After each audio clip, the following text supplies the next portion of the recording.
right, so today we want to talk about logarithms. We introduced them yesterday, that basic concept and the basic idea of them, but we want to really learn how to use them. You will want your calculator, so go and grab a calculator because we're going to learn how to put them in the calculator. All right, so if everybody has your calculator now, we can talk about like the definition of the log and that going back and forth. And we talked about it a little bit yesterday because they are inverses of one another. All right. But we said that here the 3 is called the base. The 2 is the exponent. And the 9 is the power. And we said that with exponentials, the input is the exponent and the output is the power, which means that for a log, the input and the output have to switch. So now the input is the power and the output is the exponent. The thing that stays the same between the two of them is the base. So that's like square and square root, cube and cube root.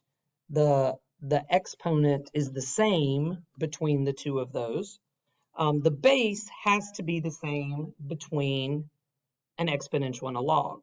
What this also means is that every single exponential equation can be rewritten as a logarithmic equation. And every logarithmic equation can be rewritten as an exponential equation just by rearranging the exponent, the base, and the power, and knowing where they go in between the two of them. So, associations you want to make is that the base always stays the same. If it's the base of the exponent, it's the base of the log. If it's the base of the log, it should be the base of the exponent. It's the input and the output that are switching. So the exponent and the power, this is the power, and that's the exponent. So let's look at some examples. And I want you to rewrite these as the other one. So this is a logarithm. I want to convert it into its exponential form. So what should the base of my exponential be? 4, yeah. And what exponent should 4 be to? The 1/2 power, because in a logarithm, the output is the exponent, and this is the power, which means that is what it should be equal to. And then you want to double check your answer. This should make sense. 4 to the 1/2 power would be the square root of 4. And the square root of 4 is, in fact, 2. That would make sense. So then for number 2, how could I rewrite that one as a logarithm, as a log? Jackson.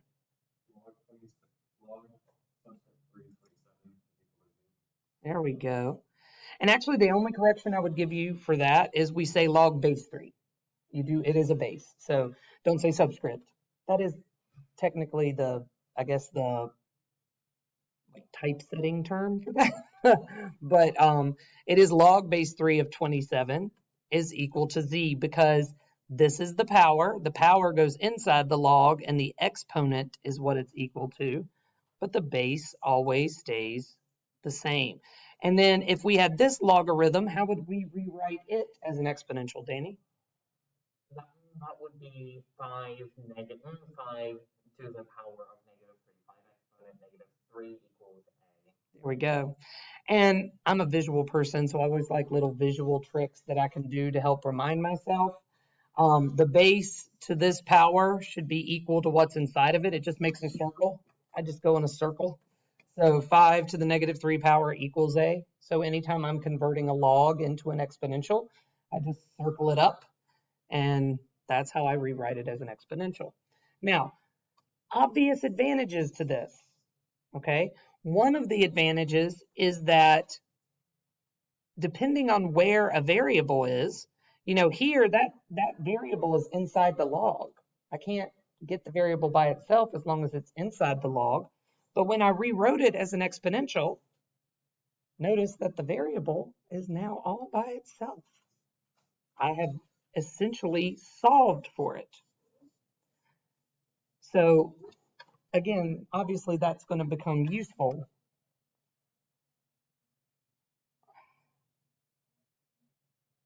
Okay.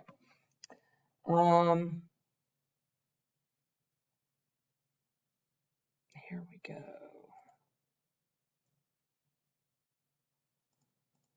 All right. So on your calculator, everyone should notice, and this could be on your phone calculator, it can be on your school calculator, but one of the things that you've probably seen for years, and probably until you got in chemistry with Miss Baldwin, you didn't actually have any idea what it was actually used for. There has been that button that says log. And a lot of times you'll see written just log, but notice the lack of a base. Anytime you just see log of something and there's no base, it is because it is the common log.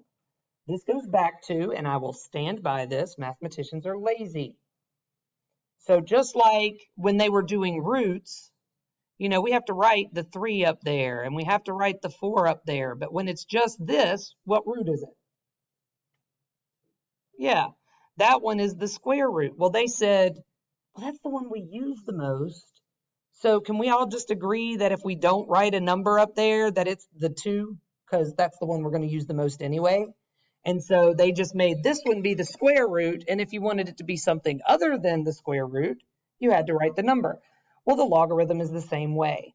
Log base 10 is the most common log. Do you know why we use it the most? Danny? It has a way easy solutions to determine. Well, it's the solutions we're looking for anyway. Okay. Scientific notation, why? Why is it so useful for scientific notation? Kayla. That is true. That is why we have scientific notation. Luke. Like, I don't know, when you use scientific notation, you take a number times 10 to whatever. So is it like when you make that an exponential thing, since that's the base, it turns into 10? Yeah. Yeah. Why does scientific notation have a base 10? Because if you did 1, then it wouldn't be the same, and the exponent wouldn't be in. And if it was 100, then it would just get like so 10, if you just multiply times itself, it just adds more zeros instead of just like. Maybe there's a much more basic reason than that. So we're all going to learn something today. We have a base 10 number system. We only have 10 numbers in our number system. 0, 1, 2, 3, 4, 5, 6, 7, 8, and 9. And after you get to that point, you go to the next digit and you keep repeating. And you just cycle through 0 through 9, 0 through 9. That's why if we multiply by 10, it just moves the decimal one place. Because, or moves it back. You know, if we divide by 10, it moves it back one place. Because all of our digits are based on 10, the 10 digits that we have.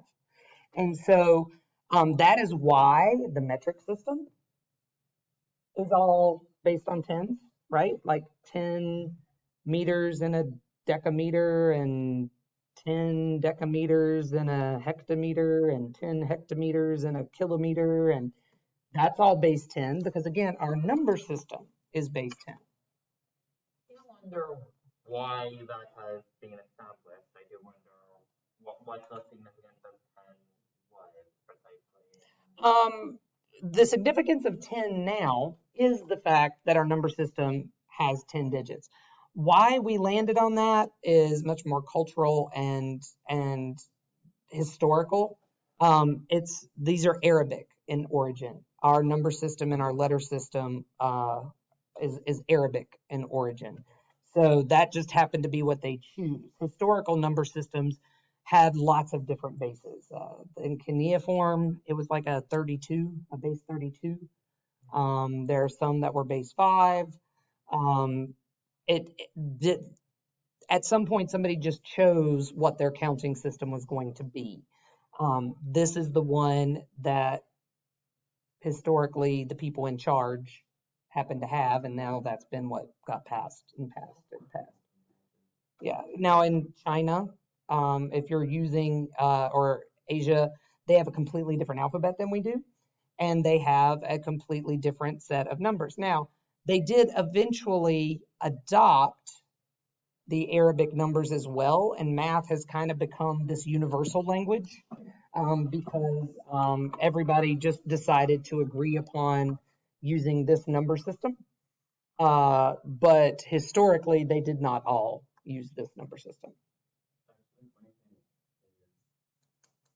funny thing is, for like Japanese, they have the 10-base systems for 1 through 100, and then there's like an added character for every like step up you go, like it's 100,000. Yeah, they changed to adopt a base 10 number system. Yeah. Again, math has kind of become a universal language. It's the one thing as a teacher, whenever I've had students move from other countries, even if they didn't speak English well yet, they always still could be in my math class because if that's the math class they were in, they could still do the math. They just might not understand all the word problems or understand, all of the things that I would say, but they understood the math that was up there. That's kind of become one of our universal languages. But the common log is log base 10 because scientific notation, the metric system, and all of that is based off of the fact that we have a base 10 number system. So here's the problem. That means that you have to know, this is just a rule you have to know, if you ever see log written next to something and it has no base, you have to remember that it really is log base 10. And so that's not going to be given to you. You have to remember that it is log base 10. Because if you were going to rewrite it in its exponential form, you would have to know what the base was. So just like in the examples that we did before, if you had log of log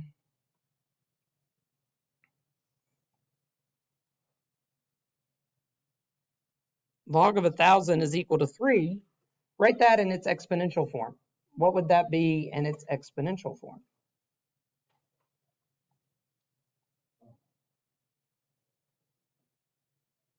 What do you think that would be if you wrote it, Jackson? Yeah, 10 to the power of 3 is equal to 1,000. And again, that number is not written there. We have to remember, oh, it's the common log. That's log base 10. So because we use it a lot, one of the most, you just don't have to write the 10 there. We can just write log. But you have to remember that if there's not a number written there, that it is 10. That's the key to that one. All right. The other button on your calculator, so right under the LOG button, there is an LN button, and I know in chemistry you guys ran into this one at least once or twice. Surely you guys used LN. Oh my goodness. It comes up a lot. LN stands for the natural log. All right. And it's still a logarithm, but again, it's one that we use a lot in science, a lot when we're dealing with populations, anything living, really. We end up using the natural log a lot. And that is because the natural log is really log base E. So again, we don't want to have to write, heaven forbid, we write 4 letters. 2 letters is more than enough, So what you have to realize though is E is a number. And it is Euler's